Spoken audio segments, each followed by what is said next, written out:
Hello learners, कैसे हैं आप सभी। I hope you all are doing great.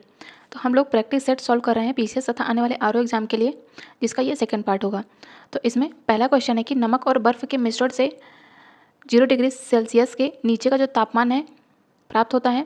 यदि हम नमक और बर्फ़ को मिलाएंगे तो 0 डिग्री सेल्सियस जो टेम्परेचर है उसे नीचे का टेम्परेचर प्राप्त होगा। बिल्कुल करेक्ट है। ये जो नमक होता है ये बर्फ़ के जमाव बिंदु को बढ़ाता नहीं है, ये घटाएगा, तभी तो 0 डिग्री सेल्सियस के नीचे का टेम्परेचर प्राप्त होगा। तो इसका कारण गलत है लेकिन कथन सही है। नेक्स्ट है, दूसरा कह रहा है कि प्रकाश के जो दृश्य है ये वर्ण क्रम में लाल प्रकाश हरे प्रकाश की अपेक्षा अधिक ऊर्जा स्रवी होता है। तो इसमें पहला गलत है, क्योंकि जो लाल प्रकाश है ये हरे के अपेक्षा अधिक नहीं बल्कि कम ऊर्जा स्वी होता है। तो पहला गलत हो गया। दूसरा कह रहा है कि जो लाल प्रकाश है इसका तरंग दैर्ध्य हरे प्रकाश के तरंग दैर्ध्य से अधिक होता है। बिल्कुल करेक्ट है, इसका कारण सही है लेकिन कथन गलत है। ठीक है, तो जो प्रकाश होते हैं, प्रकाश का जो अलग अलग रंग होता है, इनकी जो एनर्जी होती है और उनकी जो तरंग दैर्ध्य होती है, ठीक है, जो एनर्जी होती है उसकी तरंग दैर्ध्य की क्या होती है, ये व्युत्क्रमानुपाती क्रमानुपाती होते हैं। ठीक है, तो याद रखिएगा। यानी कि यदि तरंग दैर्ध्य अधिक होगी तो ऊर्जा कम होगी, तो क्या तरंग दैर्ध्य अधिक होगी तो एनर्जी कम होगी, और यदि तरंग दैर्ध्य कम होगी तो एनर्जी अधिक होगी। ठीक है, नेक्स्ट है, कह रहा है कि तड़ित आघातों से भवनों को बचाने के लिए तड़ित चालकों का उपयोग किया जाता है और तड़ित चालकों के संबंध में निम्नलिखित में से सत्य बताना है। ठीक है, तो जो तड़ित चालक होते हैं ये अपने शीर्ष पर एक विद्युत क्षेत्र बनाते हैं जिससे कि तड़ित अधिमान्य रूप से इस पर ही आघात कर सके। पहला बिल्कुल सही है। दूसरा कह रहा है कि जो तड़ित चालक होते हैं भवन की सतह पर आवेश मतलब कि जो धारा होती है उसको एक समान रूप से वितरित करके आघात के प्रभाव को कम कर देते हैं। तो इसका दूसरा गलत हो जाएगा, ये आघात के प्रभाव को कम नहीं करते हैं। तीसरा ये कह रहा है कि जो तड़ित चालक है ये सारे आवेश मतलब धारा को भूमि के काफ़ी अंदर ले जाती है। बिल्कुल सही है। जो तड़ित चालक है इनको भवन के किसी ऊंचे स्थान पर स्थापित किया जाना चाहिए। तो इसका सही है फर्स्ट थर्ड एंड फोर्थ, मतलब फर्स्ट थर्ड एंड फोर्थ, मतलब option C is right. Next है, कह रहा है कि जो आयनी यौगिक होते हैं इनसे संबंधित निम्न कथनों पर विचार कीजिए। कह रहा है कि जो आयनी यौगिक होते हैं ये अल्कोहल में अविलेय होते हैं। बिल्कुल सही है ये। दूसरा कह रहा है कि ठोस अवस्था में जो आयनी यौगिक होते हैं ये विद्युत के उत्तम चालक होते हैं। तो जो आयनी यौगिक होते हैं ये जलीय विलयन में विद्युत के उत्तम चालक होते हैं, ना कि ठोस अवस्था में। तो इसका दूसरा गलत हो जाएगा, पहला केवल सही होगा। नेक्स्ट है, सूची 1 को सूची 2 से सुमेलित करना है। कह रहा है वॉशिंग सोडा ये क्या है, ये है सोडियम कार्बोनेट। कास्टिक सोडा क्या है, सोडियम हाइड्रा ऑक्साइड है, मतलब NaOH। ठीक है, नीलत होता क्या है, तो ये है कॉपर सल्फेट CuSO4, तथा हाइपो क्या है, तो ये हो जाएगा सोडियम थायोसल्फेट। ये सभी क्वेश्चन मैंने साइंस के जो चैप्टर वाइज MCQ कराए हैं और जो भी PYQ हो उनमें है, तो इनको जाके जरूर देखिएगा। नेक्स्ट है, अगेन सूची 1 को सूची 2 से सुमेलित करना है। तो यदि बात करें JD वॉटसन की तो इनका संबंध है आणविक जीव विज्ञान से, मतलब कि मॉलिकुलर बायोलॉजी से। लुई पाश्चर की बात करें, ये किससे संबंधित है, ये संबंधित है माइक्रोबायोलॉजी से। कॉल लिनॉस का संबंध किससे है, तो इनका संबंध है टैक्सोनॉमी से। तथा चार्ल्स डार्विन ये संबंधित है विकासवाद के सिद्धांत से। नेक्स्ट है, कह रहा है कि एंजाइम के संबंध में निम्नलिखित में से कौन सा सही है। पहली बात तो ये याद रखिएगा, एंजाइम एक प्रकार के क्या है, तो ये एक प्रकार के प्रोटीन होते हैं और ये जैव उत्प्रेरक भी होते हैं। साथ ही ये शरीर में उसी स्थान पर कार्य करते हैं जहाँ ये उत्पादित होते हैं। तो इसके दोनों ही कथन सही हैं। और इसका अर्थ क्या है कि जो एंजाइम होते हैं ये किसी एक जैविक क्रिया के लिए, तो कोई एक यदि जैविक क्रिया होगी तो उसके लिए एक एंजाइम निश्चित होता है। ठीक है, और एक एंजाइम के द्वारा एक से अधिक क्रियाओं को प्रभावित नहीं किया जा सकता है। ये स्टेटमेंट याद रखिएगा। ठीक है, और जो एंजाइम होते हैं ये प्रोटीन होते हैं। ठीक है, साथ ही ये जीव और पौधों, जो जीव और पौधे होते हैं उनमें होने वाली जो क्रियाएं होती हैं उनके वेग को क्या करते हैं, ये परिवर्तित कर देते हैं। ठीक है, और ये बनते कहाँ हैं, तो ये जैव कोशिकाओं में बनते हैं। कौन, एंजाइम्स। नेक्स्ट कह रहा है कि निम्नलिखित में से कौन सा एक सही सुमेलित नहीं है। तो नील हरी सवाल क्या है, ये एक जैव उर्वरक है। बिल्कुल सही है। क्रायोसोपा ये माहो नियंत्रण है। बायो 902 ये सरसों का कायक्लोन है। और जो एजोटोबैक्टर है ये कीटनाशी नहीं है। एजोटोबैक्टर क्या है, एक बैक्टीरिया है और यह शैवाल तथा कवक मतलब जो एल्गी होती है तथा फंगाई होती है उनसे क्या लेते हैं, ये नाइट्रोजन लेते हैं और उसे उर्वरक के रूप में परिवर्तित करते हैं, एजोटोबैक्टर। ठीक है, तो ये क्या करते हैं, बेसिकली N2 का स्थिरीकरण करते हैं और ये सभी में पाए जाते हैं, एक बीजपत्री तथा द्विबीजपत्री फसलों में, दोनों में। नेक्स्ट है, कह रहा है निम्नलिखित कथनों पर विचार कीजिए, उपर्युक्त कथनों में से कौन सा एक सही है। जो एडिनो वायरस होते हैं इनमें एकाल तंतु DNA जीनोम होते हैं। ठीक है, और जो रेट्रोवायरस होते हैं इसमें द्वितंतु DNA जीनोम होते हैं। तो जो एडिनो वायरस होते हैं ये पहले तो क्या है, ये एक नॉन एनवलप्ड मतलब कि गैर आवृत तो क्या है, ये एक वायरस है। ठीक है, और ये मेनली कहाँ, श्वसन तंत्र को प्रभावित करता है। और इसका जो जेनेटिक मटेरियल है एडिनो वायरस का, यह एक डबल स्टैंडर्ड ना कि एकल तंतु, ये क्या है, डबल स्टैंडर्ड DNA न्यूक्लियोस्पिड होता है, ठीक है। तो ये एकल तंतु नहीं होता, पहला गलत हो गया। दूसरा ये कह रहा है कि जब भी जुकाम होता है, मतलब कभी कभी जो सामान्य जुकाम होता है ये एडेनो वायरस के कारण होता है, और जो एड्स होता है ये रेट्रो वायरस के कारण होता है। तो इसका दूसरा सही है, पहला गलत है, क्योंकि ये डबल स्टैंडर्ड होते हैं, ना कि एकल तंतु। नेक्स्ट है, कथन और कारण दिया है कि मानव शरीर सेलुलोज के पाचन में असक्षम होता है, मतलब कि मानव जो शरीर होता है वो सेलुलोज का पाचन नहीं कर पाता है बेसिकली। कथन बिल्कुल सही है। तो इसका दूसरा कह रहा है कि जो मानव शरीर है यहाँ पे स्टार्च अपघटक एंजाइम डायस्टेस विद्यमान रहता है। तो इसका कारण भी सही है, कथन भी सही है। यदि व्याख्या की बात करें तो क्या जो मानव शरीर है यहाँ पे स्टार्च अपघटक एंजाइम डायस्टेस विद्यमान रहता है, क्या इसीलिए मानव शरीर सेलुलोज का पाचन नहीं कर पाता है? नहीं, ऐसा बिल्कुल भी नहीं है। कथन और कारण दोनों सही तो हैं, लेकिन व्याख्या नहीं कर रहा है, ठीक है। नेक्स्ट है कह रहा है कि निम्नलिखित में से कौन सा सही बताना है। तो जो उल्ब होता है, उल्ब में क्या होता है? तरल होता है, बिल्कुल सही है। उल्ब मतलब कि अमोनियन, ठीक है। उल्ब क्या बोलते हैं? इसे बोलते हैं, तो उल्ब क्या होता है? ये होता है अमनियन, ठीक है, ये याद रखेंगे।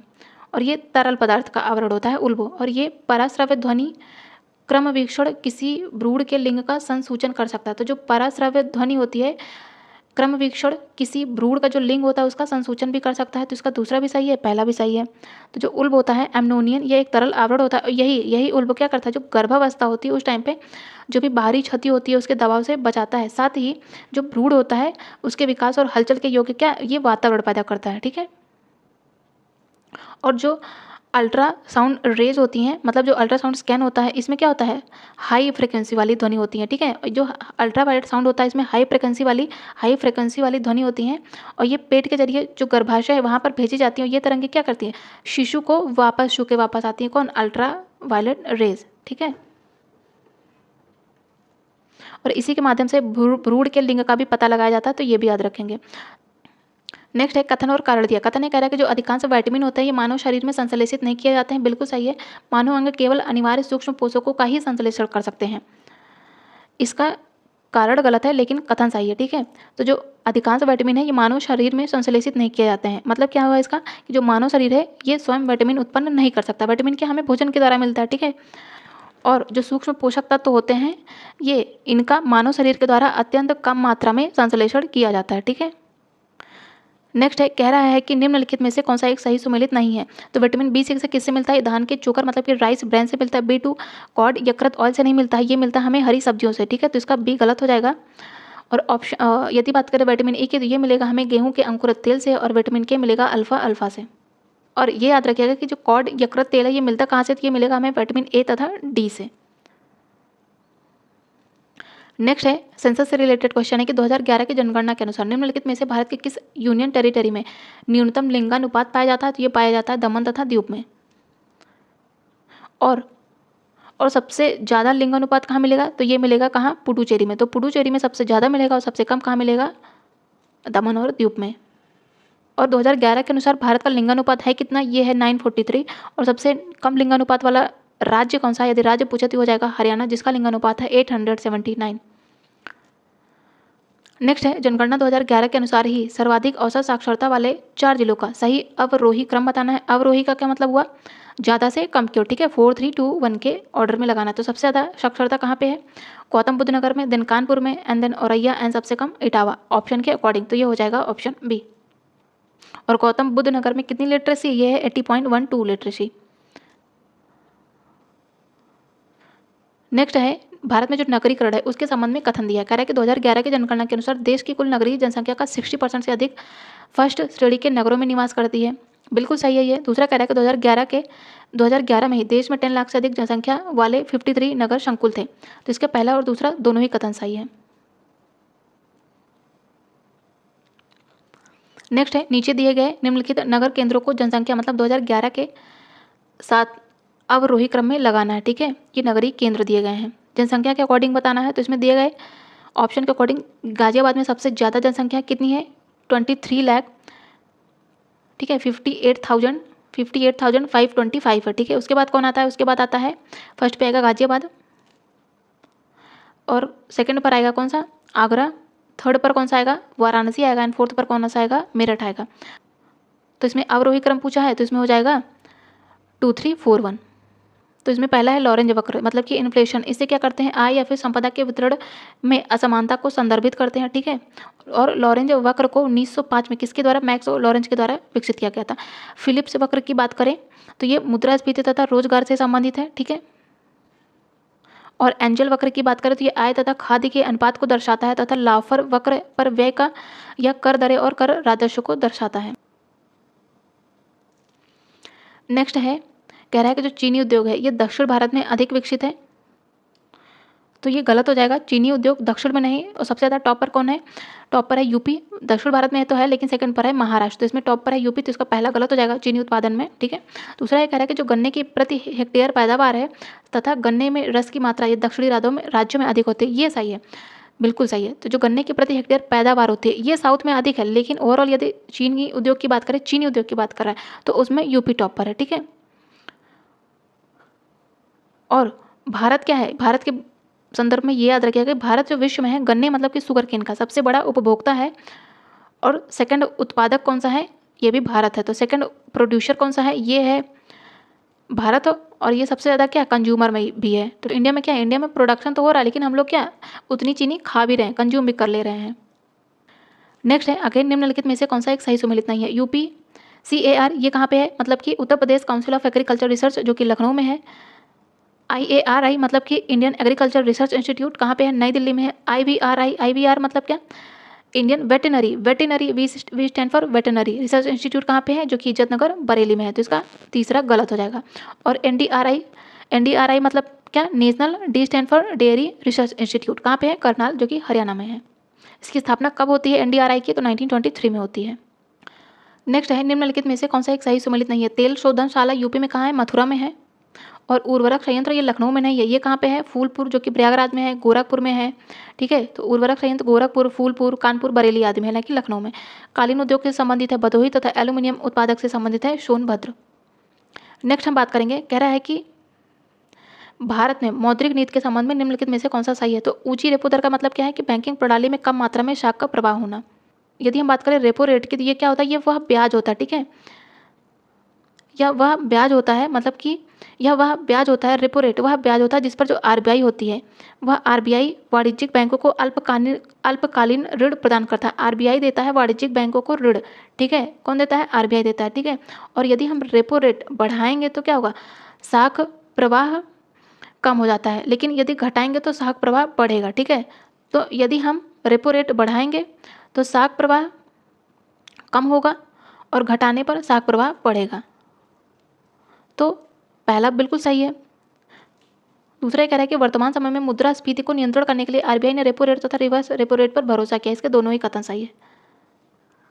नेक्स्ट है, RBI के द्वारा घोषित कोषों की सीमांत लागत पर आधारित उधारी दर मतलब कि marginal cost of funds based lending rate, ठीक है। इसका उद्देश्य क्या है कि ये दिशा निर्देश उधारों की ब्याज दरें निर्धारित करने के लिए बैंकों के द्वारा अपनाई गई विधि में पारदर्शिता बढ़ाने में मदद करेंगे। MCLR बिल्कुल सही है। साथ ही ये जो दिशा निर्देश है ये बैंक की शाख उपलब्धता ऐसी ब्याज दरों पर सुनिश्चित करने में मदद करेंगे जो कि ऋण लेने वाले और बैंक दोनों के लिए न्याय संगत होंगे। तो इसके दोनों ही कथन सही है। नेक्स्ट है, कह रहा है कि निम्नलिखित बैंकों के स्थापित होने का सही कालानुक्रम बताना। तो क्षेत्रीय ग्रामीण बैंक की स्थापना कब होती है, 1975 में। ये क्वेश्चन पूछा गया PYQ में, याद रखिएगा, ठीक है। अग्रणी बैंक योजना कब आती है, 1969 में। नाबार्ड की स्थापना कब, 12 जुलाई 1982 को।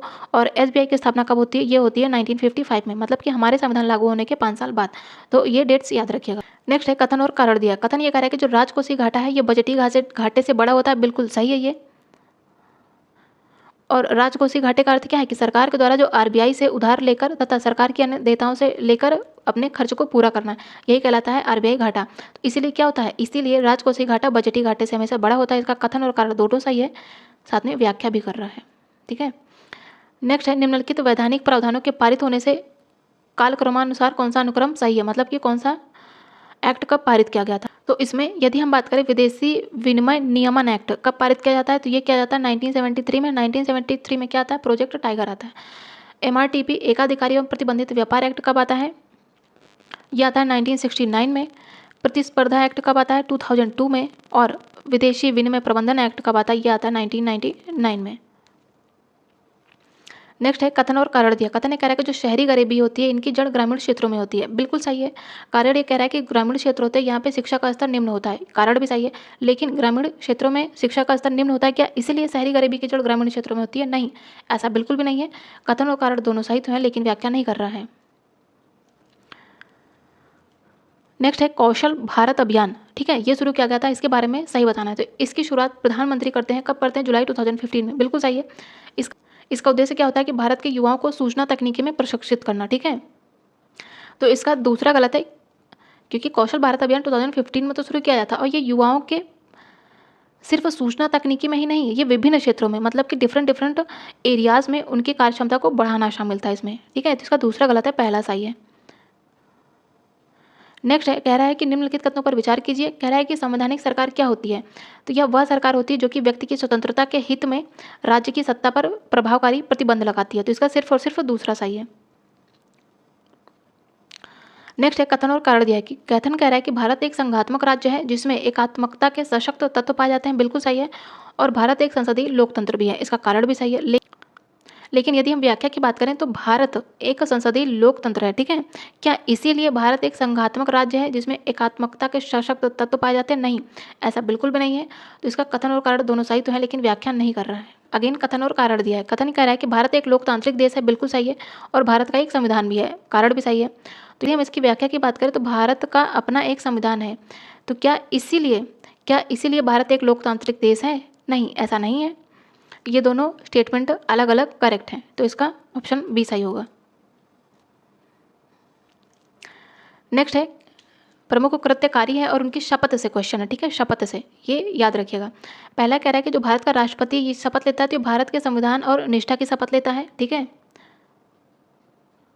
और जो सर्वोच्च न्यायालय के न्यायाधीश होते हैं ये संविधान और विधि को बनाए रखने की शपथ लेते हैं। जो संसद के सदस्य होते हैं और ये कर्तव्यपूर्ण निष्ठा की शपथ लेते हैं, तथा जो संघ के मंत्री होते हैं ये सूचना की शपथ लेते हैं, ठीक है। तो हम लोग कैसे याद रख सकते हैं, तो सबसे बड़ा क्या होता है भारत में, भारत का प्रेसिडेंट ही होता है, तो उसके ऊपर सबसे ज़्यादा रिस्पॉन्सिबिलिटी होती है, ठीक है। तो ये क्या भारत के संविधान और निष्ठा की शपथ लेगा, ठीक है। और सर्वोच्च न्यायालय का क्या काम होता है, न्याय करना, ठीक है। तो ये विधि बनाए रखना, न्याय क्या मतलब रूल सही तो न्याय करेगा, ठीक है। अगर विधि बनाए रखेगा, सही रूल अप्लाई करेगा तभी तो न्याय कर पाएगा। तो सुप्रीम कोर्ट का संबंध होगा संविधान और विधि बनाए रखने से, ठीक है। और यदि बात करें संसद सदस्य की, तो ये जो संसद के मेंबर होते हैं, हम लोग क्या करते हैं, हम लोग संसद के मेंबर को चुनते हैं, उनको वोट देते हैं, किस लिए, कि वो कुछ अच्छा काम करेंगे। तो उनका क्या होता है, वो अपने काम मतलब अपने कर्तव्य में क्या निष्ठापूर्वक कर्तव्य करेंगे, ठीक है। तो अपने काम के प्रति शपथ लेते हैं, इससे याद रखिएगा। और जो संघ के मंत्री होते हैं तो ये क्या करते हैं, ये योजना के बनाने में अपनी महत्वपूर्ण भूमिका निभाते हैं। तो यदि हम योजना को बना रहे हैं तो उसमें कुछ ऐसी भी होगी सूचनाएं जिन्हें गुप्त रखना होगा, तो इसलिए बेसिकली ये गोपनीयता की शपथ लेते हैं। तो बस ऐसे ही याद रखिएगा। नेक्स्ट है अगेन कह रहा है कि आर्टिकल 15(4) और 16(4) का संबंध किससे है, तो ये अन्य पिछड़ा वर्ग मतलब कि ओबीसी से है। आर्टिकल 15(6) और 16(6) का संबंध किससे है, तो ये आर्थिक रूप से कमजोर मतलब कि ईडब्ल्यूएस से है। आर्टिकल 243D पंचायती राज संस्था से है तथा 330 लोकसभा सीटों से है। नेक्स्ट है कथन और कारण दिया। कथन ये कह रहा है कि जो भारतीय संविधान है इसका आर्टिकल 1 भारत को संघीय राष्ट्र के स्थान पर राज्यों का संघ कहता है, बिल्कुल सही है। भारत के संविधान 1 में ही कहा, भारतीय संविधान के अनुच्छेद 1 में ही कहा गया है कि भारत क्या होगा, राज्यों का संघ होगा। कारण ये कह रहा है कि जो भारतीय संघ है इकाइयों से हुए समझौतों का परिणाम नहीं है, इसमें घटक इकाइयों को संघ से अलग होने की स्वतंत्रता भी नहीं है, इसीलिए क्या है, भारत राज्यों का संघ है। तो इसका कथन और कारण दोनों सही है और व्याख्या भी कर रहा है। नेक्स्ट है कह रहा है कि सहकारी सोसाइटी बनाना भारत में एक मूल अधिकार है, बिल्कुल सही है। और जो सहकारी सोसाइटियाँ होती है ये सूचना के अधिकार एक्ट 2005 के परिधि में नहीं आती हैं, तो इसका दूसरा भी सही है। तो जो सहकारी सोसाइटी बनाना है ये भारत में एक मूल अधिकार है, किसके तहत, अंडर आर्टिकल 19(1)(c) या गा के तहत। नेक्स्ट है कह रहा है निम्नलिखित में से कौन सा एक सही सुमेलित नहीं है। आर्टिकल 39A का संबंध किससे है, समान न्याय एवं निःशुल्क विधिक सहायता से। आर्टिकल 40 बात करता है ग्राम पंचायतों को गठन से, और ये सभी क्या है, DPSP हैं, ठीक है। आर्टिकल 44 बात करता है समान नागरिक संहिता की, तथा आर्टिकल 48 ये न्यायपालिका का कार्यपालिका से पृथककरण से संबंधित नहीं है, ये संबंधित है कृषि एवं पशुपालन के संगठन से। और न्यायपालिका का कार्यपालिका से पृथककरण किसके अंतर्गत है, आर्टिकल 50 के तहत। नेक्स्ट है प्रमुख राष्ट्रपति हैं और उनका टाइम पीरियड है। तो फखरुद्दीन अली अहमद कब से कब तक, 1977 से लेके, तो फखरुद्दीन अली अहमद 1974 से लेकर 77 तक भारत के प्रेसिडेंट रहते हैं। नीलम संजीव रेड्डी, ये 1977 से 82 तक। तो नीलम संजीव रेड्डी बहुत महत्वपूर्ण है, निर्विरोध भी चुने गए थे, कई बार पूछा गया है ये आरओ के एग्जाम में, तो ये याद रखिएगा। और यदि हम बात करें डॉक्टर जाकिर हुसैन के, तो ये रहते हैं 1967 से लेकर 69 तक। और वीवी गिरी की बात करें तो ये रहते हैं 1969 से 74 तक। नेक्स्ट है, कथन कह रहा है कि संघीय कार्यपालिका का मुखिया भारत का राष्ट्रपति होता है। बिल्कुल सही है, राष्ट्रपति की शक्तियों की कोई सीमा नहीं है, ऐसा नहीं है। इसका कारण गलत है लेकिन कथन सही है, क्योंकि राष्ट्रपति की सीमाएं हैं, राष्ट्रपति की शक्तियों की सीमाएं हैं। नेक्स्ट है, भारतीय वन सेवा का अस्तित्व 1963 में राज्यसभा के संशोधन का परिणाम था।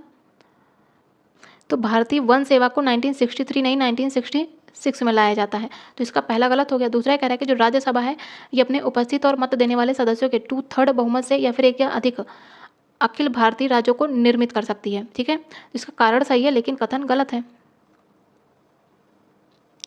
नेक्स्ट है, निम्नलिखित में से कौन से भारत के केंद्रीय वित्त मंत्री रहे हैं? तो इसमें VP Singh, R Venkataraman, Y Chauhan तथा प्रणब मुखर्जी, ये सभी भारत के वित्त मंत्री रहे हैं। नेक्स्ट है, कह रहा है कि कोई भी व्यक्ति जब तक उसने 30 वर्ष की आयु पूरी ना कर ली हो राज्यपाल की नियुक्ति का पात्र नहीं होगा। तो पहला गलत हो जाएगा, क्योंकि राज्यपाल की नियुक्ति के लिए 30 नहीं 35 ईयर्स की आयु होनी चाहिए। और राज्यपाल की नियुक्ति की बात करें तो ये किसके द्वारा की जाती है? भारत के राष्ट्रपति के द्वारा की जाती है। ठीक है, और राज्यपाल की नियुक्ति की अर्हताएं किससे संबंधित है? ये है अंडर आर्टिकल 157, तो ये भी याद रखेंगे। और एक ही व्यक्ति 3 राज्यों के राज्यपाल के रूप में नियुक्त किया जा सकता है, तो बिल्कुल किया जा सकता है, तो इसका दूसरा सही है, पहला गलत है। तो इसमें गंगा नदी के तट पर कौन स्थित है? बिठूर है। राप्ती नदी के तट पर है गोरखपुर, गोमती के तट पर है जौनपुर और सई नदी के तट पर है प्रतापगढ़ शहर। नेक्स्ट है, कह रहा है कि सूर सरोवर ये है एक रामसर साइट है, इसके बारे में कौन सा कथन सही है? तो यह यूपी के लखीमपुर जिले में स्थित है, पहला कह रहा है। तो ये पहला गलत है, क्योंकि ये लखीमपुर खीरी में नहीं, ये है आगरा में, तो इसका पहला गलत हो जाएगा। दूसरा कह रहा है कि ये एक मानव निर्मित जलाशय है, तो बिल्कुल सही है, इसका दूसरा सही है, पहला गलत है। और यूपी में रामसर साइट्स की संख्या कितनी है? तो टोटल यूपी में रामसर साइट्स हैं 10। नेक्स्ट है, वन डिस्ट्रिक्ट वन प्रोडक्ट से रिलेटेड है, ये मैंने कराया है एक सेपरेट वीडियो, जितने भी यूपी के वन डिस्ट्रिक्ट वन प्रोडक्ट हैं आप लोग जाके जरूर देखिएगा। आने वाले पीसीएस तथा आरओ दोनों ही एग्जाम के लिए बहुत महत्वपूर्ण होंगे। जिसमें पहला कह रहा है कि जो लहसुन है ये कहाँ से संबंधित है? तो ये संबंधित है मैनपुरी से। प्याज की यदि बात करें तो प्याज संबंधित है गाजीपुर से। मिर्च की बात करें तो ये है देवरिया से तथा हल्दी ये है ललितपुर से। नेक्स्ट है, निम्नलिखित में से कौन सा एक सही सुमेलित नहीं है? प्रमुख जिला और उनसे जुड़ा उद्योग है। तो यदि हम बात करें मुरादाबाद, तो ये संबंधित है पीतल के काम के लिए। प्रतापगढ़ ये कालीन के लिए नहीं है, ये है आंवले के लिए प्रतापगढ़। और कालीन के लिए क्या है? ये है भदोही, तो इसका ऑप्शन बी ही सही सुमेलित नहीं है। बरेली के लिए है फर्नीचर और सहारनपुर ये है कागज उद्योग के लिए। नेक्स्ट है, अगेन सूची 1 को सूची 2 से सुमेलित करना है।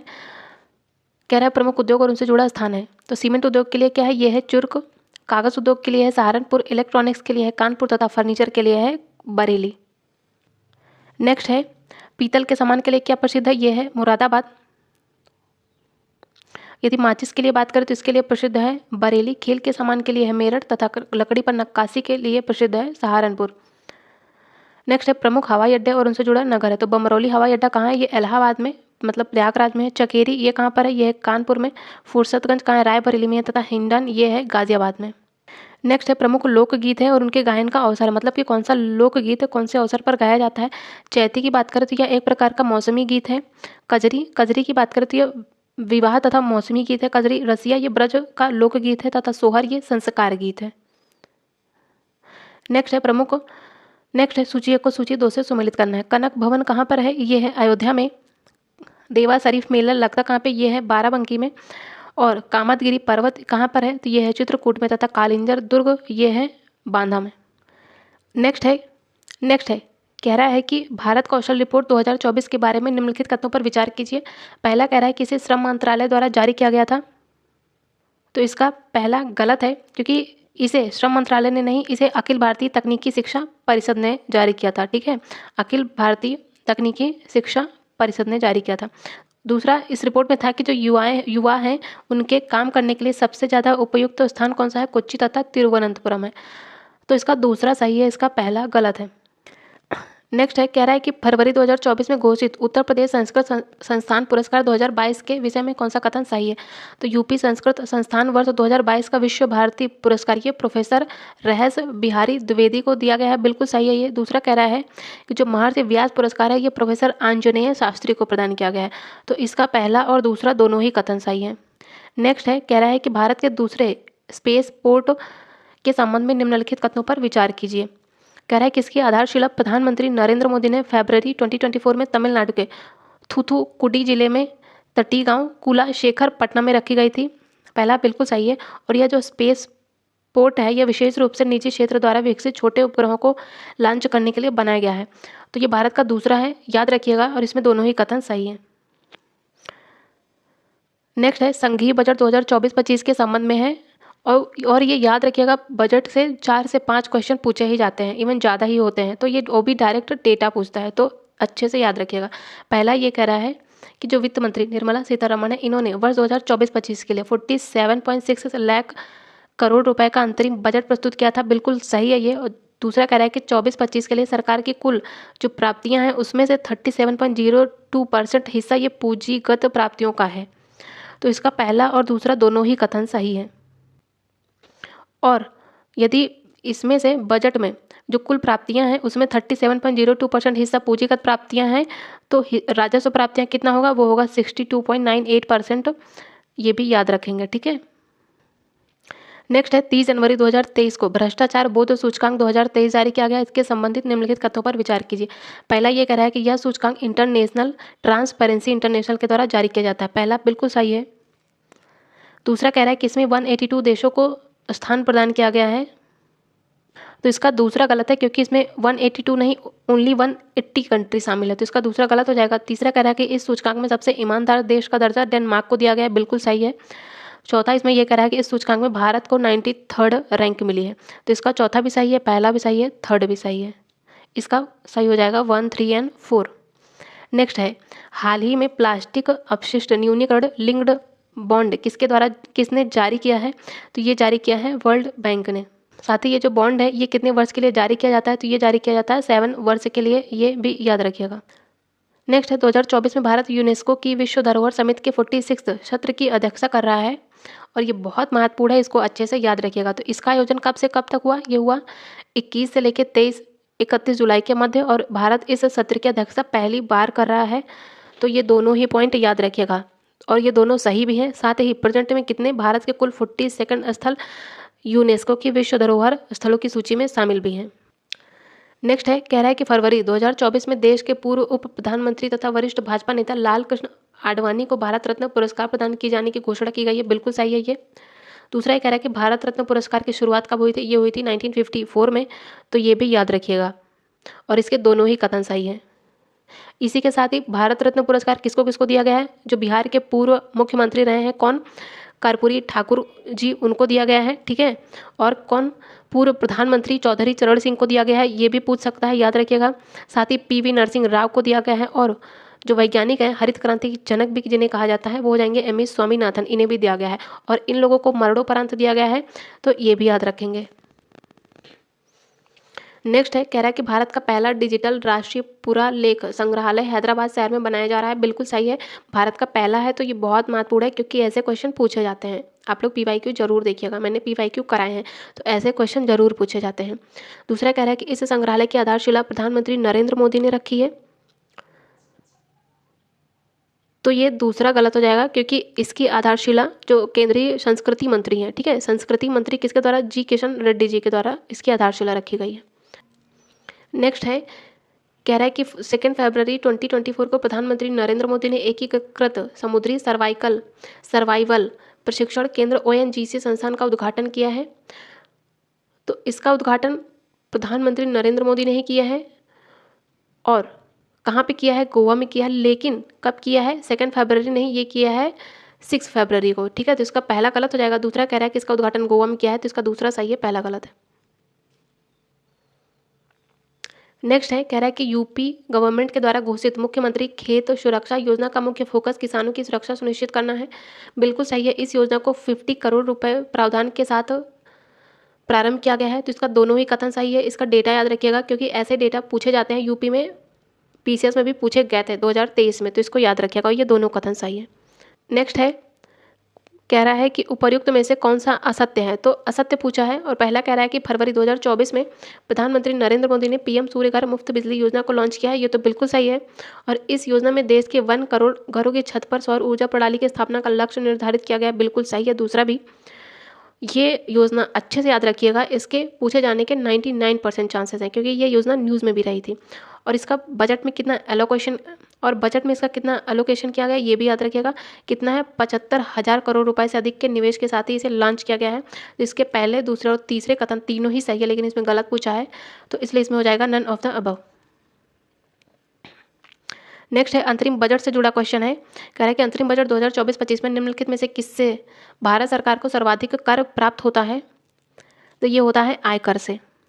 तो सबसे ज़्यादा आयकर से कितना प्राप्त होता है, 19%। यहाँ से भी क्वेश्चन पूछा जाता है पीसीएस में। और उसके बाद कितना, यदि बात करें तो वस्तु एवं सेवा कर मतलब कि जीएसटी से प्राप्त होता है। वस्तु सेवा कर तथा अन्य कर से कितना प्राप्त होता है, ये प्राप्त होता है 18%। यदि बात करें निगम कर से तो यहाँ होता है 17% और केंद्रीय उत्पाद शुल्क ये होता है 5%। नेक्स्ट है, सूची 1 को सूची 2 से सुमेलित करना। तो उत्तर प्रदेश दिवस कब मनाया जाता है, 24 जनवरी को। पराक्रम दिवस नेताजी सुभाष चंद्र बोस के जन्म दिवस के अवसर पर मनाया जाता है। पराक्रम दिवस 23 जनवरी को। राष्ट्रीय स्टार्टअप डे कब मनाया जाता है, 16 जनवरी को। तथा भारतीय प्रवासी दिवस कब मनाया जाता है, 9 जनवरी को। नेक्स्ट है, 19 फरवरी को श्री कल्की धाम मंदिर का शिलान्यास किया गया था। इसके निम्नलिखित कथनों पर विचार कीजिए और बताना है निम्नलिखित में से कौन सा एक सही है। तो इसका शिलान्यास यूपी के मुख्यमंत्री योगी आदित्यनाथ जी के द्वारा किया गया, पहला कह रहा है, लेकिन ये गलत है क्योंकि इसका शिलान्यास प्रधानमंत्री नरेंद्र मोदी जी के द्वारा किया गया, ना कि सीएम के द्वारा। पहला गलत हो जाएगा। यह यूपी के वाराणसी में नहीं स्थित है। ये है कहाँ पे, ये है यूपी के संभल डिस्ट्रिक्ट में। तो ये याद रखिएगा, ठीक है।